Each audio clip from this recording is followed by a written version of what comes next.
வணக்கம். இன்றைக்கி நம்ம பார்க்க போகிற சமையல் என்னென்னு பார்த்தீங்கன்னா, சண்டே ஸ்பெஷலாக சிம்பிளான அதே சமயம் நல்லா டேஸ்டியான பிகினர்ஸ் கூட ஈஸியாக பண்ணுற மாதிரி ஒரு சிக்கன் பிரியாணியும் அதுக்கு தொட்டு சாப்பிட்ற மாதிரி லெக் பீஸ் கிரேவியும் எப்படி செய்யலாங்கிறத பார்க்கலாம். குக்கர் எடுத்துக்கலாம். நெய் வந்து ஒரு 2 டேபிள் ஸ்பூன் அளவுக்கு சேர்த்துக்கலாம். அதே மாதிரி தேங்காய் எண்ணெய் கொஞ்சம் சேர்த்துக்கணும். தேங்காய் எண்ணெய் பிடிக்கும்னா சேர்த்துக்கோங்க, இல்லைன்னா நீங்கள் ரீஃபைண்ட் ஆயில் கூட சேர்த்துக்கலாம், இல்லை கடலெண்ணெய் சேர்த்துக்கலாம். நான் வந்து 3மே கலந்து சேர்க்குறேன். நெய், தேங்காய் எண்ணெய், கடலெண்ணெய். இப்போ கடலெண்ணெய் சேர்த்துக்கலாம். எண்ணெய் சூடாக ஆரம்பிச்சிருச்சு. இப்போ பிரியாணி இலை 2 பீஸ் சேர்த்துக்கலாம். அதே மாதிரி பட்டை 2 பீஸு, ஒரு 4 கிராம்பு, 2 ஏலக்காய், 1 டீஸ்பூன் சோம்பு. இதுதான் வந்து நமக்கு மசாலா. நான் வந்து மசாலா அதிகம் சேர்க்கலை, கம்மியாக தான் சேர்த்துருக்கேன். இது எல்லாமே பொரியட்டும். இப்போ மசாலா எல்லாமே பொரிய ஆரம்பிக்குது, கருக விட்டுறக்கூடாது. இந்த ஸ்டேஜில் ஒரு கைப்பிடி அளவுக்கு புதினா கட் பண்ணி வச்சுருக்கேன். அதே மாதிரி ஒரு கைப்பிடி அளவுக்கு கொத்தமல்லி. இதை வந்து எண்ணெயிலே போட்டு வதக்கிக்கலாம். இப்போ பாருங்கள், இப்போ வந்து ஒரு 4 பச்சை மிளகாய் 2ஆக கீறிட்டு சேர்த்துக்கலாம். நம்ம வந்து தேங்காய் எண்ணெய் சேர்த்துருக்கிறதுனால இந்த மாதிரி பொங்கி வருது, அது ஒன்றும் பிரச்சனை இல்லை. இப்போ இந்த ஸ்டேஜில் நீளமான இருக்கிற பெரிய வெங்காயம் அதையும் சேர்த்துக்கேன்.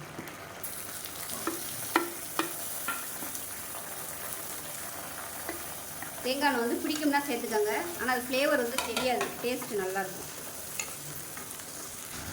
வெங்காயம் வதங்குறதுக்கு உப்பு சேர்த்துக்கலாம். இப்போ வெங்காயம் நல்லா சிவந்து வந்துருச்சு பாருங்கள். இந்த ஸ்டேஜில் 1.5 டேபிள் ஸ்பூன் மிளகாத்தூள் சேர்த்துக்கலாம். காரத்தை பொறுத்து நீங்கள் வந்து சேர்த்துக்கோங்க. பச்சை மிளகாய் வேறு சேர்த்துருக்கு, ஆனால் கட்டாயம் பிரியாணிக்கு பச்சை மிளகாய் சேர்க்கணும், அப்போ தான் நல்லாயிருக்கும். இது லேசாக எண்ணெயில் வதக்கி விட்டுக்கலாம். அடுப்பு வந்து மீடியத்தில் வச்சுக்கோங்க. வதக்கிட்டு 1 டேபிள் ஸ்பூன் இஞ்சி பூண்டு பேஸ்ட் நல்லா குவிச்சு எடுத்துக்கோங்க. இதையும் சேர்த்து வதக்கிக்கலாம். முதலே சேர்த்தோம்னா அடி பிடிக்கும், அதனால தான் நான் வந்து இப்போ சேர்த்துருக்கேன். இப்போ இது கூடவே தக்காளி சேர்த்துக்கலாம். மீடியம் சைஸாக 1.5 தக்காளி. இது எல்லாமே நல்லா மசிஞ்சு வரட்டும். தக்காளி வந்து இந்த மாதிரி நீளமாகவே நறுக்கிக்கோங்க. இது கூடவே ஒரு 10 முந்திரி பருப்பு சேர்த்துக்கலாம். முதலே போட்டோம்னா கருகிடும், அதனால் இந்த ஸ்டேஜில் சேர்த்துக்கோங்க. முந்திரி பருப்பு எவ்வளோ சேர்க்குறீங்களோ உங்களுக்கு பிரியாணி வந்து நல்லா ரிச்சாக கிடைக்கும். இந்த முந்திரியோட எசன்ஸ் ஃபுல்லாக அந்த பிரியாணியில் இறங்கும் போது நல்லா டேஸ்ட்டாக இருக்கும். தக்காளி நல்லா வதங்கிடுச்சு. இந்த ஸ்டேஜில் ஒரு 50 கிராம் அளவுக்கு தயிர் சேர்த்துக்கலாம். தயிர் வந்து கொஞ்சமாக சேர்த்தாலே போதும். நீங்கள் எந்த டம்ளரில் அரிசி எடுக்கிறீங்களோ அதே டம்ளரில் ஒரு 1/4 டம்ளர் அளவுக்கு தயிர் சேர்த்திங்கன்னா போதும். இது நல்லா எண்ணெய் பிரிஞ்சு வரட்டும். தயிர் சேர்த்துட்டு எண்ணெய் பிரிய ஆரம்பிச்சிச்சு. இந்த ஸ்டேஜில் நான் வந்து போன்லெஸ் சிக்கன் தான் எடுத்திருக்கேன். இது வந்து ஒரு 1/4 கிலோ அளவு இருக்கும். நான் வந்து 1/4 கிலோ அளவு தான் செய்கிறேன், அதனால் 1/4 கிலோ அளவுக்கு சிக்கன் எடுத்திருக்கேன். நீங்கள் எலும்போடு சேர்க்குறதுனாலும் சேர்த்துக்கலாம். இது நல்லா வதக்கி விட்டுக்கலாம். இதிலே ஒரு 2 நிமிஷம் இருக்கட்டும். இந்த சூட்லேயே பக்கத்தில் வந்து நீங்கள் எந்த டம்ளரில் அரிசி எடுக்கிறீங்களோ அதே டம்ளரில் 1.25 டம்ளர் அளவுக்கு தண்ணி சூடு பண்ணி வச்சுருக்கேன். சூடாகிட்டுருக்கு. இப்போ சிக்கன் வந்து நல்லா சூடு ஏறினதுக்கப்புறம் இந்த தண்ணி அதில் ஊற்றிட்டு நல்லா ஒரு 2 விசில் விட்டுட்டு அதுக்கப்புறம் தான் நம்ம அரிசியை போட போகிறோம். இப்போ இந்த சூட்லேயே வந்து கொஞ்சம் அந்த மசாலா எல்லாமே நல்லா பிடிக்கட்டும். இப்போ இந்த சிக்கனுக்கு உப்பு சேர்த்துக்கலாம். அதில் வந்து தேங்காய் பால் ஊற்றலை. விருப்பப்பட்டால் நீங்கள் தேங்காய் பால் ஊற்றிக்கோங்க. இது ரொம்ப சிம்பிளாக பண்ணக்கூடிய ஒரு சிக்கன் பிரியாணி. மசாலாலாம் எதுவும் அரைக்கணும்னு அவசியம் இல்லை. இஞ்சி பூண்டு மட்டும் இருந்தால் போதும். இஞ்சி பூண்டு, புதினா, கொத்தமல்லி இருந்துச்சுன்னா போதும். டக்குன்னு இந்த பிரியாணி பண்ணிடலாம். இப்போ சிக்கன் நல்லா சூடு ஏறிடுச்சு. நல்லா அப்படியே எண்ணெயெல்லாம் கசஞ்சி வருது பாருங்க. இந்த ஸ்டேஜில் எடுத்து வச்சுருக்க தண்ணியை வந்து அப்படியே சேர்த்துக்கலாம். தண்ணி வந்து நல்லா கொதிக்கிற தண்ணியாக சேர்த்துக்கோங்க. அப்போ தான் சூடு வந்து உங்களுக்கு கரெக்டாக வரும். அவ்வளோதான். இப்போ நல்லா ஹை ஃப்ளேமில் வச்சுட்டு கொஞ்சம் கொதி பிடிக்க ஆரம்பிக்கட்டும். குக்கரை மூடி வச்சிடலாம். சிக்கன் வந்து ரொம்ப அப்படியே கல் மாதிரி இருக்கும். உள்ள மசாலாலாம் எதுவுமே இறங்காமல் இருக்கும். இந்த மெத்தடில் பண்ணும்போது நல்லாயிருக்கும். மூடி வச்சிடலாம். மூடி வச்சுட்டு 2 விசில் விட்டிங்கன்னா போதும். ஏன்னா இது போன்லெஸ்ஸாக இருக்கிறதுனால 2 விசில் போதும். எலும்போடு நீங்கள் வாங்கியிருக்கீங்கன்னா ஒரு 3 விசில் விட்டுக்கோங்க. இப்போ நம்ம குக்கரில் சிக்கன் வந்து வேக விட்டுருந்தோம். இது எப்படி இருக்குன்னு பார்க்கலாம். இப்போ பாருங்கள், நல்லா அருமையாக எல்லாமே வெந்துருச்சு. நல்லா சூப்பராக வந்துருச்சு பாருங்கள். சிக்கன் நல்லா அருமையாக இருக்குது. பஞ்சு மாதிரி வந்துருச்சு சிக்கன். இப்போ நம்ம நார்மலாக அந்த மாதிரி வேக வைக்காமல் பண்ணோம்னா இந்த அளவுக்கு வந்து சிக்கன் வேகாது. இப்போ கேஸ் ஆன் பண்ணிவிட்டு கொதிக்க விட்டுக்கலாம். கொஞ்சம் சூடு ஏற கொதிக்க ஆரம்பிக்கட்டும். இப்போ இதில் பிரியாணி அரிசி எடுத்திருக்கேன். 1/4 கிலோ பிரியாணி அரிசி, அதாவது 1 டம்ளர். இந்த டம்ளரில் 1 டம்ளர் எடுத்திருக்கேன். இப்போ இதில் வந்து நம்ம ஏற்கனவே தண்ணி ஊற்றிட்டோம். 1.25 டம்ளர் அளவுக்கு தண்ணி ஊற்றிருக்கேன் நான். இப்போ நல்லா 20 நிமிஷம் ஊறிடுச்சு. தண்ணியை ஈர்த்துட்டு வச்சுருக்கேன். இப்போ இது கொதிக்க ஆரம்பிக்கவும் நம்ம அரிசியை சேர்த்துக்கேன். இந்த மெத்தடில் பண்ணிங்கன்னா உங்களுக்கு சூப்பராக வரும் பிரியாணி. இதில் வந்து இந்த தக்காளி இதெல்லாம் இருந்துச்சுன்னா கூட நீங்கள் எடுத்துடலாம் தனியாக. ஏன்னா பசங்களுக்கு வந்து தக்காளியெல்லாம் பிடிக்காது இல்லையா, அதனால் எடுத்துடலாம். ஏன்னா ஜூஸ் எல்லாமே இறங்கியிருக்கும். அதனால் பிரச்சனை இல்லை. எல்லாத்தையுமே முடிஞ்ச அளவுக்கு வடிகட்டி எடுத்துருங்க. எல்லாத்தையுமே சாப்பிடும்போது நல்லா ஸ்மூத்தாக இருக்கும். ஏன்னா அதில் இப்போ நல்லா தலை கொதிக்க ஆரம்பிக்குது. இப்போ நம்ம ஊற வச்சுருக்க அரிசியை சேர்த்துக்கலாம்.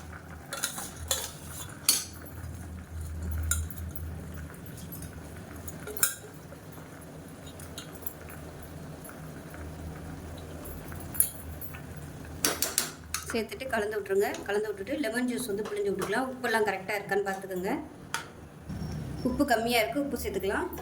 சேர்த்துட்டு ஒரு அரை மூடி எலுமிச்சம்பழம் ஜூஸ் வந்து புழிஞ்சு விட்டுக்கலாம். புளிப்பு டேஸ்ட்டை பார்த்துக்கிட்டு சேர்த்துக்கோங்க. எவ்வளோ சேர்க்கணுமோ சேர்த்துக்கோங்க. நல்லா கலந்து விட்டுட்டு ரொம்ப கிண்ட வேணால் அந்த மாதிரி லேசாக அப்படி கிண்டி விட்டுக்கோங்க. கிண்டி விட்டுட்டு நெய் எவ்வளோ வேணுமோ நீங்கள் மேலாப்பில் நெய் சேர்த்திங்கன்னா நல்லாயிருக்கும். வச்செல்லாம் மூடி வச்சுட்டு நல்லா ஒரு 2 விசில் விட்டுட்டு ஸ்டீம் போனதுக்கப்புறம் பார்க்கலாம்.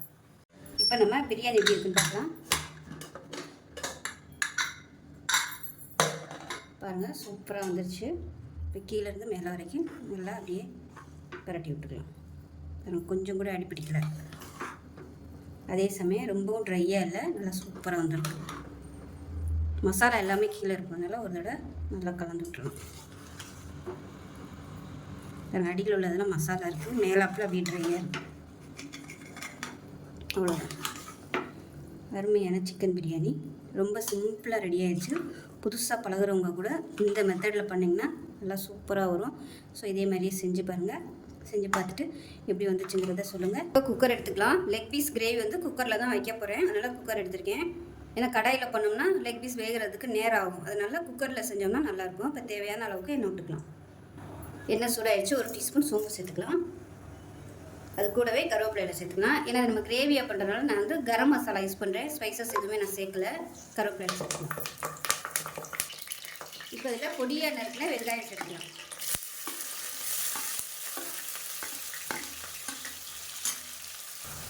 வெங்காயம் வதங்கிறதுக்கு உப்பு சேர்த்துக்கலாம்.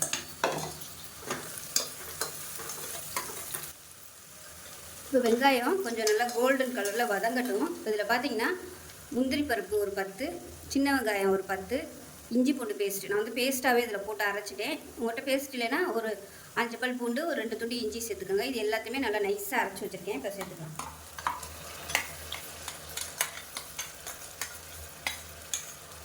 சேர்த்துட்டு பச்சை வாசனை போகிற அளவுக்கு வதக்கி விட்டுக்கலாம். இப்போ அது நல்லா பச்சை வாசனை போக வதங்கட்டும். இப்போ இதில் பார்த்தீங்கன்னா 4 லெக் பீஸ் எடுத்திருக்கேன். இதில் வந்து மிளகாத்தூள், மஞ்சத்தூள், எலுமிச்சம்பழம், உப்பு போட்டு நல்லா ஒரு 2 மணி நேரம் ஊற வச்சு வச்சுருக்கேன். ஏன்னா லெக் பீஸுங்கிறதுனால கொஞ்சம் மசாலா ஊற விட்டோம்னா தான் நல்லா அந்த மசாலா எல்லாமே அந்த ஸ்கின்னில் வந்து நல்லா இறங்கி நல்லா டேஸ்ட்டாக இருக்கும். நம்ம என்ன தான் வதக்குனாலும் இந்த மசாலா வந்து உள்ளே இறங்க. அதோட பார்த்திங்கன்னா சின்ன சின்ன போன்லெஸ் இருக்குது. ஸோ அதையும் போட்டு வச்சுருக்கிறேன் நான். இது நல்லா 2 மணி நேரம் ஊறிடுச்சு. இதை வந்து நீங்கள் ஃப்ரிட்ஜில் கூட வச்சுக்கலாம். நல்லா வதங்கிடுச்சு. அந்த சின்ன வெங்காயம் பேஸ்ட் போடும்போது கிரேவி நல்லா டேஸ்ட்டாகவும் இருக்கும், நல்ல ஒரு திக்னஸும் கிடைக்கும். முந்திரி பருப்புலாம் சேர்த்துருக்கிறதுனால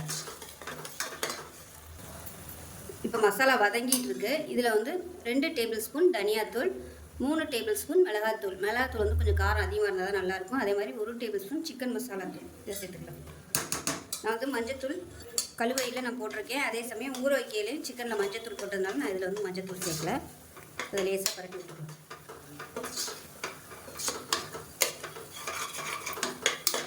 பரட்டி விட்டுட்டு 3 தக்காளி மிக்சியில் அடித்து வச்சுருக்கேன். இந்த தக்காளி வந்து சேர்த்துக்கலாம். ஏன்னா கிரேவிங்கிறதுனால தக்காளி அடித்தா தான் கிரேவியாக வரும்.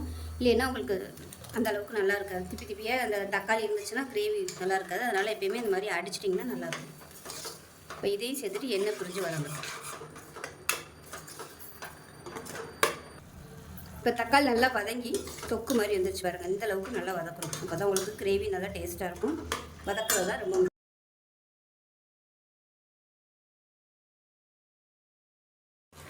இப்போ சிக்கன் பீஸ் எல்லாத்தையுமே சேர்த்தாச்சு.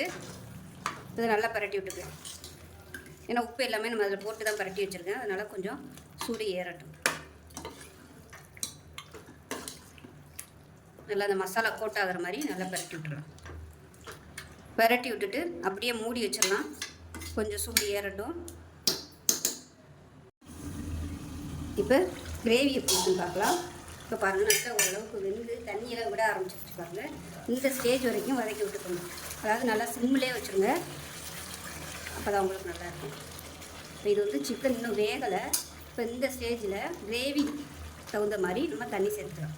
இப்போ இது வந்து நம்ம குழம்பாகவும் வைக்கலை, அதே சமயம் கெட்டியாகவும் வைக்கலை, அதனால் தேவையான அளவுக்கு தண்ணி சேர்த்துக்கலாம். கொஞ்சமாகவே தண்ணி சேர்த்துக்கணும். இப்போ உப்பெல்லாம் கரெக்டாக இருக்கான்னு பார்த்துக்கலாம். உப்பு போதும். கொஞ்சம் வற்றினதுக்கப்புறம் நம்ம உப்பு பத்தலைன்னா சேர்த்துக்கணும். இப்போ மேலாப்பில் கொத்தமல்லியில் சேர்த்துட்டு அப்படியே நம்ம வந்து இப்போ குக்கரில் வைக்க போகிறோம். ஏன்னா லெக் பீஸ் வந்து வேகாது. சின்ன லெக் பீஸ், அதாவது சின்ன கோழியாக இருந்தால் சீக்கிரமாக வெந்துடும். இது வந்து பெருசாக இருக்கிறதுனால டைம் எடுக்கும் வேகிறதுக்கு. அதனால் குக்கரில் வச்சிட்டோம்னா நல்லாயிருக்கும். வச்சுட்டு விசில் போட்டுட்டு நல்லா ஒரு 3 விசில் விட்டுட்டு ஸ்டீம் போனதுக்கப்புறம் பார்க்கலாம். நான் வந்து ஹை ஃப்ளேம்லேயே வைக்கிறேன். வச்சுட்டு 3 விசில் விட்டுட்டு பார்க்கலாம். இப்போ லெக் பீஸ் கிரேவி எப்படி இருக்குன்னு பார்க்கலாம். பாருங்கள், சூப்பராக வந்திருக்குது. நல்லா அருமையாக வந்துருச்சு. பார்க்கையிலே தெரியுது நல்லா சிக்கன்லாம் நல்லா வெந்துருச்சு. ஸோ அருமையான chicken leg piece gravy ready ஆயிடுச்சு. இது நீங்கள் அப்படியே சாதத்துலேயும் சாப்பிட்லாம். கெட்டியாக இருக்குது. இட்லி, தோசை, பரோட்டா, சப்பாத்தி எல்லாத்துக்குமே தொட்டு சாப்பிட்லாம். பிரியாணிக்கு கூட நீங்கள் சைடிஷாக வச்சுக்கலாம். ஸோ இதே மாதிரியே செஞ்சு பாருங்கள். செஞ்சு பார்த்துட்டு எப்படி வந்துச்சுங்கிறத சொல்லுங்கள். வீடியோ பிடிச்சிச்சுன்னா லைக் பண்ணுங்கள், கமெண்ட் பண்ணுங்கள், சேனலை சப்ஸ்கிரைப் பண்ணுங்கள், பக்கத்தில் பெல் பட்டனை ப்ரெஸ் பண்ணுங்கள். நன்றி.